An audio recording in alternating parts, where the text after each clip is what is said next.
Hello guys, आज का हमारा टॉपिक है 10th क्लास बिहार बोर्ड के मैथ का, जो बहुत ही वीवीआई टॉपिक लेकर आए हैं। अगर आप इस चैनल पर नए हैं तो सब्सक्राइब कर देना है। इस वीडियो में हम ऐसे ऐसे क्वेश्चन बताएंगे जो इन साल परीक्षा में 100% यानी मान ले कि 101% पूछने ही वाला है क्वेश्चन। अगर नहीं पूछेगा तो इस आधार पर जरूर पूछेगा। जैसे मान लीजिए यहाँ 10 दिया है, 15 कर सकता है, इसके जगह पर 2-3 कर सकता है, लेकिन क्वेश्चन सेम यही रहेगा। जैसे 10 सेंटीमीटर किनारे वाले घन को पिघलाकर 2 सेंटीमीटर किनारे वाले कितने घन बनाए जा सकते हैं। ऑप्शन आपके सामने है 5, बी में है 25, सी में है 100, डी में है 125। तो बताइए इसका सही आंसर कौन है। तो देखिए क्वेश्चन आपको ध्यान से पढ़ना है जैसे हम पढ़े अभी, और उसको पहले अपने से सोल्व करने के लिए सीखना है, फिर उसके बाद हमारे सोल्व पर जाना है। तो आपको इस वीडियो से देखने से पहले एक कॉपी और एक कलम लेकर ही बैठना होगा, क्योंकि इस वीडियो में बताया हुआ हर एक टॉपिक आपके लिए लाभदायक होगा, आपके परीक्षा में बहुत हद तक मदद करेगा आपको। तो चलिए इसका हम सॉल्यूशन बताते हैं। तो पहले आप इससे सॉल्व करके हमें कमेंट बॉक्स में जवाब दे सकते हैं। तो देखिए इसका हम सही जवाब बताते हैं। देखिए क्या कह रहा है क्वेश्चन, देखिए ध्यान से। 10 सेंटीमीटर किनारे वाले घन को, क्या है, घन को पिघलाकर 2 सेंटीमीटर किनारे वाले कितने घन बनाए जा सकते हैं। तो सबसे पहले हम 10 सेंटीमीटर भुजा वाले घन को लेते हैं। ये क्या है, घन। इसका हम क्या ज्ञात करेंगे, आयतन। तो घन का आयतन क्या होता है, भुजा क्यू, यानी भुजा गुने भुजा। तो भुजा कितना है हमारा 10, तो इसका ज्ञात करेंगे 10 गुणा का 10 गुणा का 10।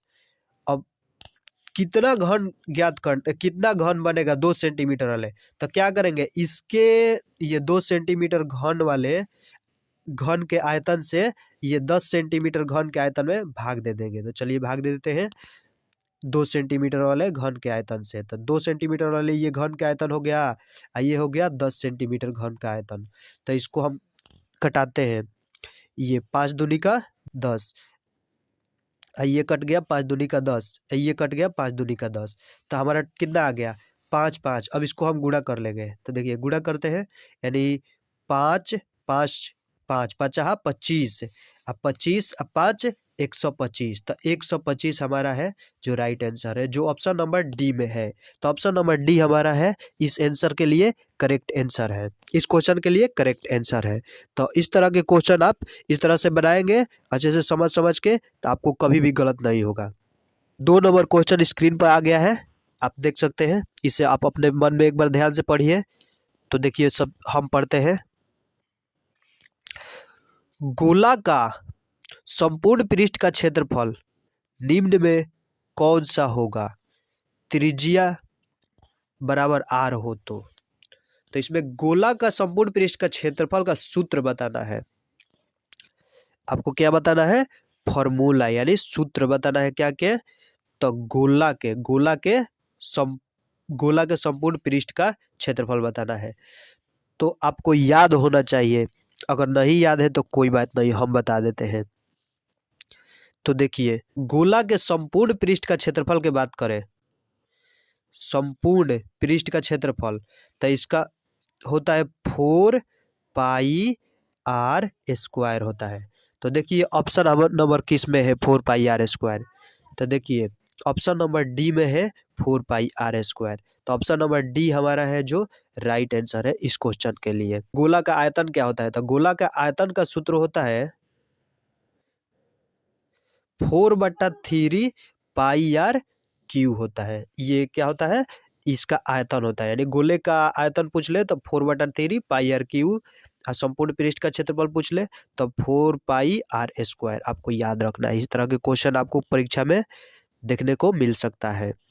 आप यहाँ क्या गलती करते हैं, आप कभी कभी किसी बच्चे को देखेंगे, ये खाली गोला देखा और क्षेत्रफल देखा, अब बस पटाख से उसको सोल्व करने में लग जाएगा। ये गोला देखेगा और ये क्षेत्रफल देखेगा और समझेगा गोला का क्षेत्रफल खाली ज्ञात करना है, तब पट्टाक से उसको सोल्व करने बैठ जाएगा। गोला के क्या समझ लेगा तो वो वृत्त समझ लेगा, वृत्त। तब वृत्त के क्षेत्रफल ये होता है पाई आर स्क्वायर। तो इस पर फटाक से टिक के मार के आएगा, कहेगा ये पूरा 100 में 100 मार कर आए हैं।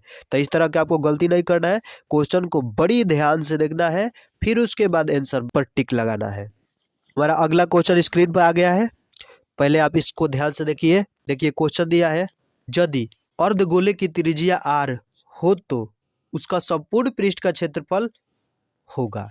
पहले वाले क्वेश्चन में पूछा था गोला, अब पूछ दिया है अर्धगोला। अर्धगोला के संपूर्ण पृष्ठ का क्षेत्रफल पूछ रहा है। अर्धगोला के संपूर्ण पृष्ठ का क्षेत्रफल होता है 3 पाई r स्क्वायर होता है। ऑप्शन में देख लीजिए कहाँ है, तो ए में है 2 पाई r स्क्वायर, बी में है 3 पाई r स्क्वायर, सी में है 4 पाई r स्क्वायर, डी में है इनमें से कोई नहीं। 3 पाई आर स्क्वायर खोजना है, तो 3 पाई आर स्क्वायर किस में है, तो बी नंबर हमारा ऑप्शन में है। तो ऑप्शन नंबर बी हमारा है जो राइट आंसर है। अब जान लेते हैं कि अर्धगोला का आयतन क्या होता है। तो अर्धगोला का आयतन के सूत्र होता है 2/3 पाई आर क्यू। तो आपको याद रखना होगा। नेक्स्ट क्वेश्चन हमारा है आर त्रिज्या वाले गोले का आयतन। गोले का आयतन पूछ रहा है, आर त्रिज्या वाले गोले का। तो गोले का आयतन होता है 4/3 पाई आर क्यू। तो इस ये 4/3 पाई आर क्यू देख लीजिए कहाँ है ऑप्शन में। ए में नहीं है, बी में देख लीजिए 4/3 पाई आर क्यू है, तो ये हमारा सही है, ऑप्शन नंबर बी सही है। चलिए, गोला से रिलेटेड कितने हमको क्वेश्चन मिल गया, तो 3 क्वेश्चन मिल गया, आपको ध्यान में रखना होगा। अगला क्वेश्चन है, यदि ए बी दो अभाज्य संख्या हो तो रूट अंडर ए प्लस रूट अंडर बी होगी। ऑप्शन में देख लीजिए क्या है, ए में प्रकृति संख्या, बी में है पूर्णांक संख्या, सी में है परिमेय संख्या, डी में है अपरिमेय संख्या। ए है और बी है, ये अभाज्य संख्या है। मान लीजिए हमारा अभाज्य संख्या एक 5 है और एक है 7, ये दोनों रूट में है, इसको हम जोड़ेंगे। अब कह देंगे कि ये हमारा क्या है, √5 प्लस √7 क्या हो जाएगा, अपरिमेय संख्या। तो असही ये तो कह रहा है कि ये हमारा अभाज्य संख्या है ए और बी, तो इसको भी जोड़ेंगे तो ये का ये भी तो हमारा अपरिमेय संख्या होगा। तो ये हमारा क्या हो जाएगा, √a प्लस √b अपरिमेय संख्या। तो ऑप्शन नंबर डी हमारा है जो राइट आंसर है। अगला क्वेश्चन है, दो संख्याओं 100 और 190 के मसा एवं लसा का गुणनफल ज्ञात करना है। संख्या दिया कितना, 100 दिया है, 190 दिया है, और इसका गुणनफल करते हैं। तो इसका गुणनफल 10 गुणे का 10, इसका 10 गुणा का 19, तो ये क्या हो जाएगा 190। अब देखिए इसका मसा ज्ञात करते हैं। तो मसा ज्ञात करने किस में कैसे करते हैं, तो इसमें कॉमन ये क्या क्या मिल रहा है, तो देखिए इसमें भी 10 है, इसमें भी 10 है, तो ये 10-10 दोनों में मिल रहा है, तो 10 हमारा हो जाएगा क्या, मसा। और लसा पूछ रहा है, तो लसा लसा बराबर, तो देखिए लसा क्या होता है, पहले दोनों अलग कॉमन देखते हैं। कॉमन इसमें 10 है तो 10 हो गया, इसमें कॉमन क्या 10 नहीं है, इसमें एक, तो एक और 10 लिख देते हैं। इसमें क्या है 19, तो 19 लिख देते हैं। अब इसको गुणा करते हैं, गुणा करेंगे तो हमारा 1900 हमारा हो जाएगा क्या, ये हमारा हो जाएगा लसा, ये हो गया हमारा बसा। अब इसका क्या करते हैं, गुणनफल को पूछ रहा है, तो गुणनफल करना है, तो गुणनफल करते हैं, यानी 1900 हमारा हो गया ये लसा। अब मसा कितना दिया है 10, तो इसका गुणनफल गुणा करेंगे तो क्या हो जाएगा हमारा 19,000। तो 19,000 ऑप्शन में देख लीजिए है कहीं, तो देखिए ऑप्शन नंबर डी में 19,000 हमारा है जो राइट आंसर है। तो इस तरह के क्वेश्चन आप बड़ी ही आसानी से बना सकते हैं। चलिए नेक्स्ट क्वेश्चन की ओर चलते हैं। क्वेश्चन है, दो संख्याओं का गुणनफल 1200 और मसा दिया है 15 हो तो लसा ज्ञात करना है। क्या ज्ञात करना है, लसा। उसमें दिया था दो संख्या दिया था और उसका लसा और मसा का गुणनफल ज्ञात करना था। इसमें दो संख्याओं का गुणनफल दे दिया है, कितना गुणनफल कितना दिया है, गुणनफल गुणनफल कितना दिया है, तो 1200 दिया है। आयती कितना दिया है, मसा कितना दिया है, मसा बराबर 15। अब क्या पूछ रहा है कि लॉसा पूछ रहा है, तो एक सूत्र होता है, वो सूत्र क्या है कि दो संख्याओं का गुणनफल, दो संख्याओं का गुणनफल ये हो गया बराबर लॉसा गुना मसा। तो लॉसा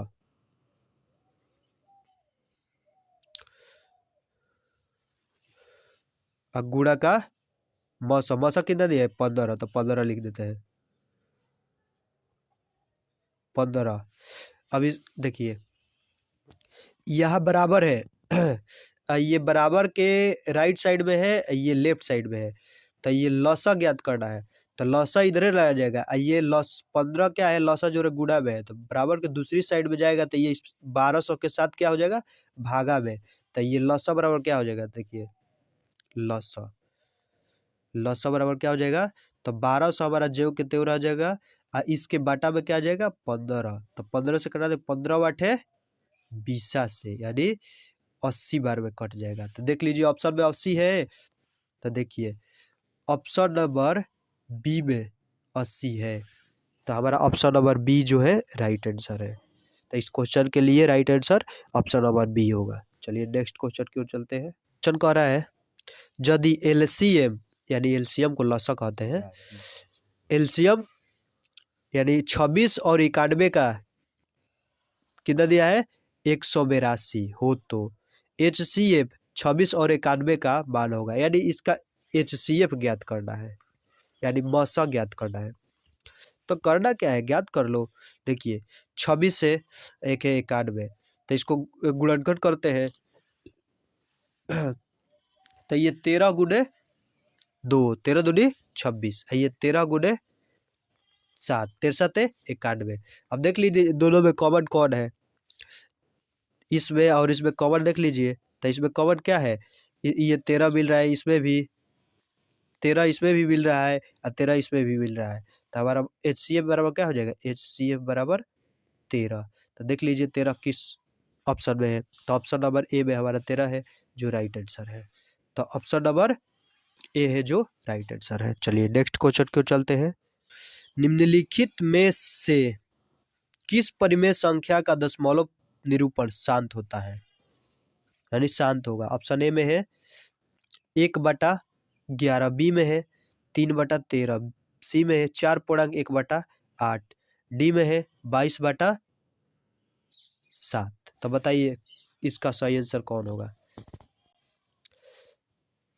देखिए शांत उसी को कहते हैं जो एक समय आने के बाद वो कटना बंद हो जाए। जैसे 11 है तो 11 में भाग देंगे 1 से, तो यहाँ 0 पॉइंट बैठा, तो यहाँ हो गया एगो 0, एगो 0 बैठा तो एगो और 0 हो गया, तो 11 99, ये कट गया, फिर यहाँ 1 आ गया, 1 आ गया ना यहाँ, तो फिर अभी भी ये बढ़ता ही चला जाएगा, इन्हें दशमलव ये कभी शांत नहीं होगा, ये यहाँ बढ़ता ही चला जाएगा, बढ़ता ही चला जाएगा, तो इसलिए हमारा ये शांत नहीं होगा। अब देखिए ऑप्शन नंबर बी में चलते हैं। बी है 3/13, यानी 3 में 13 में भाग देना है, 13 से भाग देना है 3 में, तो जब दशमलव बैठा है 0 बैठा 30 हो गया, तो 13 दूनी का 26, 26 हो गया, इसमें ले घटा तो बचा क्या 4, इसमें भी तृतीया 39, यानी इसमें बेटा 1, तो अभी भी एक बचा, ये कटता ही जा रहा है, अभी कटता ही जा रहा है, ये रुकेगा नहीं, कटता ही चला जाएगा, तो ये भी हमारा क्या है अशांत है।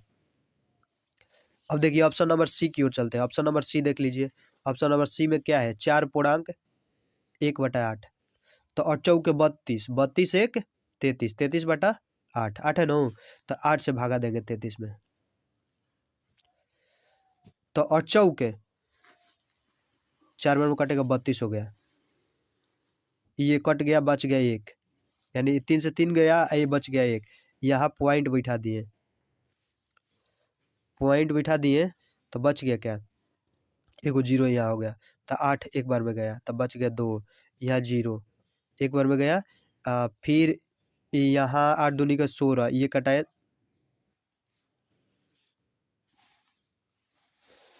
देखिए यहाँ उधर स्पेस नहीं है तो यहाँ बता 20 है ना, तो देखिए 20 8 दूनी का 16, यहाँ 2 गया, ये बच गए 4, फिर एगो 0 तो 8 5 40। ये एक समय आया कि ये टोटल कट गया ना टोटल, तो ये हमारा जो शांत है, तो ऑप्शन नंबर सी है जो इसका राइट आंसर है। ये भी शांत नहीं होगा, इसका भी कटता ही जाएगा। तो शांत होने के लिए दशमलव के बाद कुछ अंक जाने के बाद वो शांत हो जाए, यानी कटना बंद हो जाए। तो देखिए ये हमारा जो है ये 33/8, ये एक समय आने के बाद शांत हो गया, इसलिए हमारा option number C right answer है।